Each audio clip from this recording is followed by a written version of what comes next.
Hey everyone, it's Jaclyn Krymowski with the MIP Ag Media. I'm back and here to give you your Moving Iron Ag News update, wrapping up this second week in August. On Capitol Hill this week, two Republicans came up and co-sponsored the Exposing Agricultural Trade Suppression, or EATS Act, to oppose Proposition 12.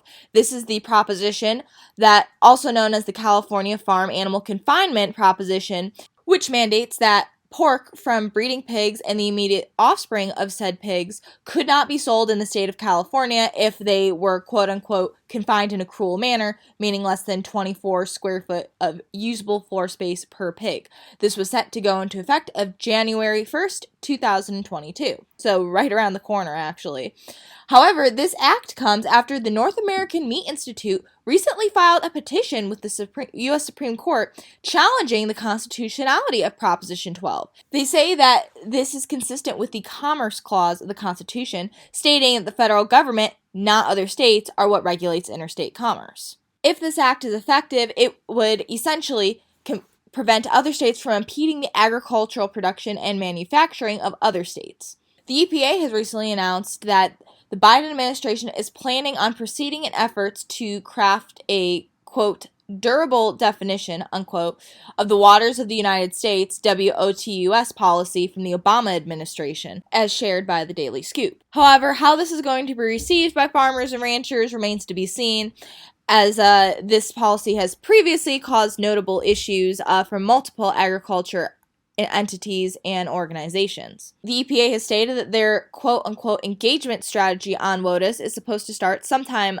throughout this month, and they plan on holding a series of public meetings virtually, allowing the public to give verbal input on as they put this together. USDA is also encouraging that farmers and ranchers participate and weigh in on their thoughts. Tom Vilsack said, quote, "It is vital that farmers and rural Americans have a seat at the table and voice in this process so that the rule responds to concerns and realities on the ground. The engagement in the coming months is important, and I encourage all stakeholders to provide their experience and views to help shape future policy." Moving on to our international news, Argentina continues to struggle in what they're referring to as a once-in-a-century drought condition.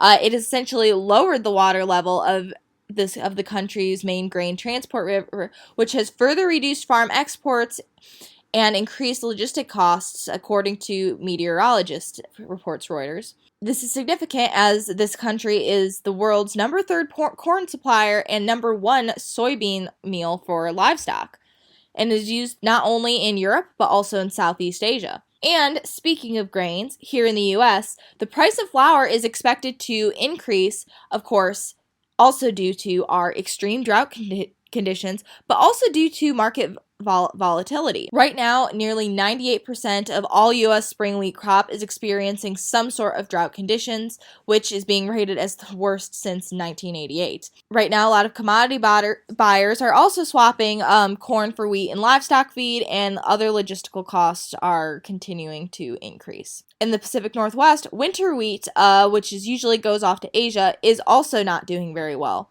with the drought shrinking kernels and also increasing protein levels, which is unfortunately rendering the quality of that product to be very suboptimal, and it will likely end up as cattle feed. In a similar way, a lot of the canola crop, especially that in the western United States, is also losing a significant amount of quality, again, due to the drought, which is also going to make it more of an alternative forage option for livestock producers, as opposed to a high-end commodity. All right, that should wrap you up here for this week. Hopefully the rest of the month will have some better news as the weeks go on. This Ag News Update is brought to you by the MovingIronPodcast Ag Media, serving all your agribusiness writing, communication, and media needs. Find us on Facebook, LinkedIn, Twitter, or our company website, the-herdbook.com.